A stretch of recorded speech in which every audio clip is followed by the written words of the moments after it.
Okay, so episode 3 of this tries SSR video blog project. So last time I made a prediction that the point of view or like the perspective was gonna shift in in part 2 of the book, and I was right. It totally did. We started, so in the first, it was probably, 3 chapters that I got through for this section. It was in Lu Ling's point of view first, and basically we just found out a lot about her and her family. So her family it came from a long line of ink makers. They make super high quality calligraphy ink. So you just kind of see her family doing that, and the conditions that they lived in, and how dedicated they were to their profession. They were pretty successful. They weren't super rich, but well-respected family in their little village called Immortal Hearts. So we just saw kind of their village that they live in, and their family conditions is very interesting in the first chapter, because Lu Ling is older than her sister Gao Ling, who's becoming a more prominent character, but Gao Ling seems to be the favorite between Lu Ling and with their mother. So that kind of confused me at first, but we'll get into that later. But the second chapter was I guess I should backtrack a little bit. Lu Ling, for her entire childhood, was taking care of a woman, her nursemaid, they called it. Her name was Precious Auntie. That's all she's ever referred to it as, Precious Auntie. And Lu Ling cared for her, loved her. She's mentioned a lot in part 1, but never really her character was never very much developed. It was all just Lu Ling saying oh, Precious Auntie tried to come to me in a dream, but we never really knew who she was. So Precious Auntie was Lu Ling's nursemaid growing up.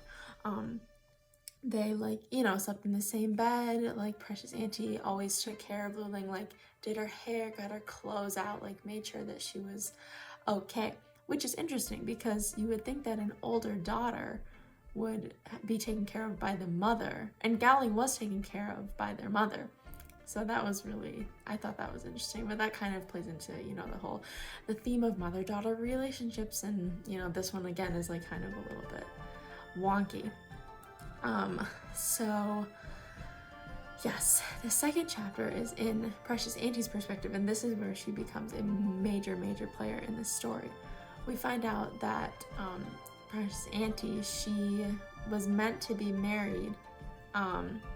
She had 2 proposals, one by a guy named Chang, and then the other was baby uncle. So that would be so Lu Ling's mother, Lu Ling and Gao Ling's mother, her brother proposed to Precious Auntie. So they were supposed to be married. So Precious Auntie wanted to marry baby uncle. So they were on their way to the wedding. Well, Chang, the guy who proposed to Precious Auntie first and she rejected, he came and killed the guy. He killed baby uncle. So Precious Auntie is super obviously fell into a complete depressive state, could not be taken care of at all. It was just a really awful time, which understandable. So it was really interesting to see the backstory with that, and how, because Chang comes up later, and how emotional Precious Auntie is anytime Chang or his family line is mentioned, which does become important later on. So after we learn about Precious Auntie, it shifts back again to Lu Ling's perspective, and she is basically, I wrote up little note cards again because so much is going on. She was meant to be married to someone, a distant relative wrote a letter to the mother. We don't know Lu Ling and Gao Ling's mother's name. She's only ever referred to as mother, which is frustrating, but what can you do? Anyways, a distant relative wrote a letter to mother and said hey, there's this family that I know, and they have 5 sons, one of they're looking for a wife, you should send Lu Ling. So they sent Luling to this big city named Peking, and they have this accidental meeting, which was totally planned. But Luling got to see her family's like ink shop, like they had never seen it before, and it's this like big, huge like ink shop with like paper and obviously the ink. So yeah, they got to see like all the success and whatever. So Luling eventually meets this family, and the family likes her. They're like considering her as a prospect for one of their sons, which is cool. So, but they don't quite know who the family is. Like this distant relative that wrote the letter knows who they are, but Luling's family doesn't know.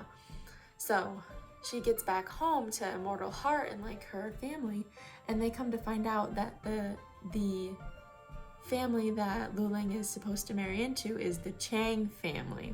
So obviously Precious Auntie's like throwing an absolute fit over this.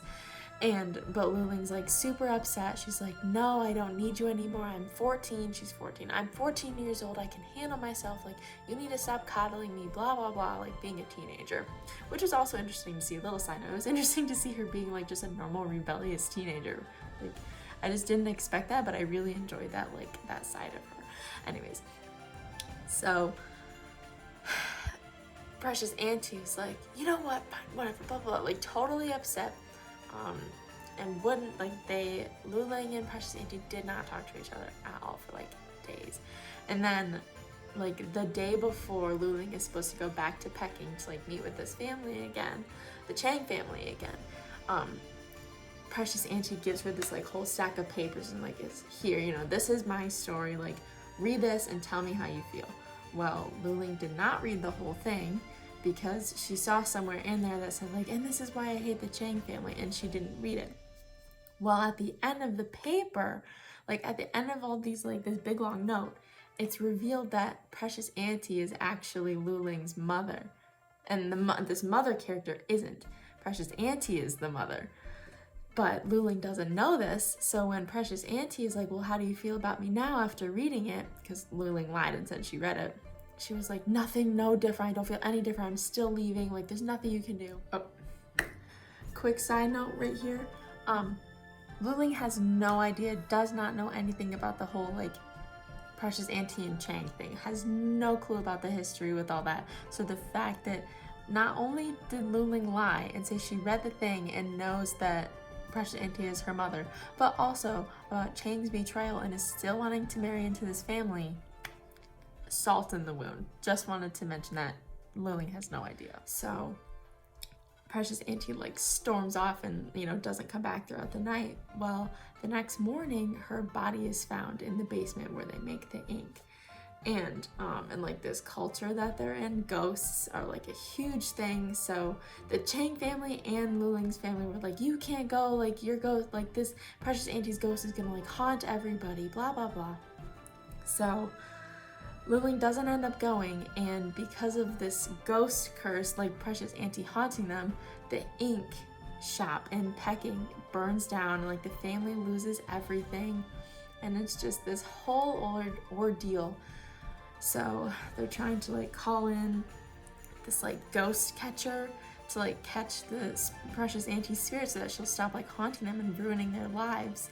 And it like works, but it was not a very like realistic ceremony. I think the guy just kind of, you know, was like, if you pay me money, maybe I'll catch her better. And obviously they did. So that was a little bit iffy. But at the end of this section, the mother character decides to send Luling off to like a boarding school just to like get rid of all of the bad, like everything, like all the bad luck that comes off of her, especially because Precious Auntie was her mom, like just getting rid of her, getting her out of the picture.